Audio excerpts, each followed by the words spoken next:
Hello, my name is Drew Hetz and I'm one of the PAs here at Sinus and Snoring MD. Today we'll be talking about nasal valve collapse or nasal valve stenosis. The nasal valve of the nose is the most forward portion of the nose, which is made up of cartilage on the lateral sides.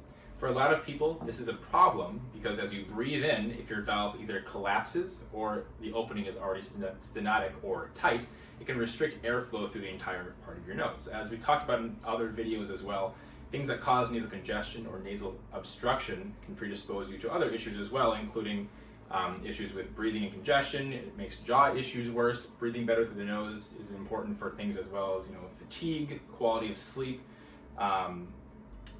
blood pressure, heart rate, all those kind of things that if you're not breathing well through your nose, you probably never even realize you have a problem. Ways to identify this are a couple simple ways. One way is if in general you feel like when you work out you end up having to breathe through your mouth predominantly, it's a sign that you might not be breathing ideally through your nose. All right. Something easy to try is actually just taking your fingers on either side of your nose and pulling to the side. This is called the Cottle maneuver. If you breathe in significantly better doing that, then you might have an issue with your nasal valve.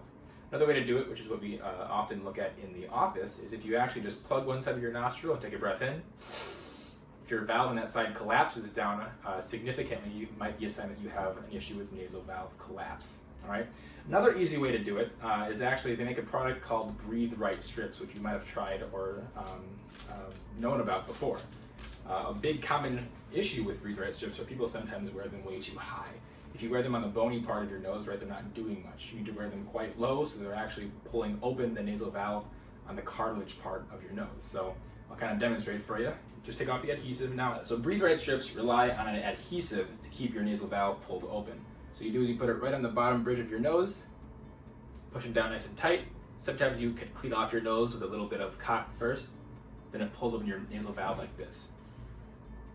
Breathe Right strips are mainly marketed for snoring, as nasal valve stenosis or collapse can be responsible for nasal congestion, which can make snoring worse as well. But they also are a good way to demonstrate if you have the problem in the first place. They also make another product, which is a nasal dilator. There's a lot of versions of it, but one that we usually recommend in the office is called the Nasal Mute, which does the same thing as that, but it goes in the inside of your nose. It's a small little silicone ring that basically scaffolds open the inside of your nose, so you're not relying on an adhesive. Many patients do feel that that's more comfortable than the Breathe Right strips, but either one will work.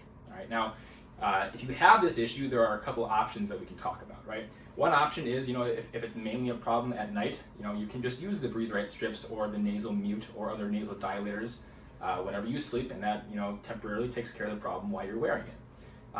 Now, obviously pulling your nose like this open is not, a normal anatomical thing for your nose. So in terms of other procedural type things, we do have an option that uses basically radio frequency, which is a fancy word for heat. We lift up the cartilage on the outside of your nose. In that raised position, we warm it up and cool it down. And this causes a remodeling of the cartilage in the front of your nose, okay? Now, it's not getting as hot as like cautery, for example, so we're not scalding the nose, but it's heating it up enough where you're actually causing some scar tissue to form on that cartilage, which makes it more taut, which stops it from collapsing as much when you're breathing in.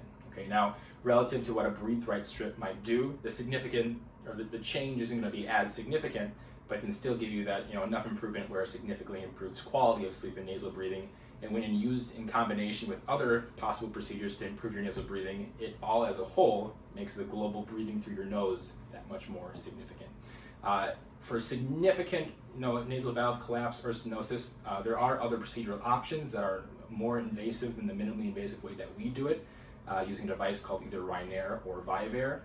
Those are more plastic surgery type options, but those are not something that we would offer here. But if we would need to get to that point, we can always give you referrals to those. For more information, feel free to visit sinusandsnoringmd.com or give us a call and schedule an appointment.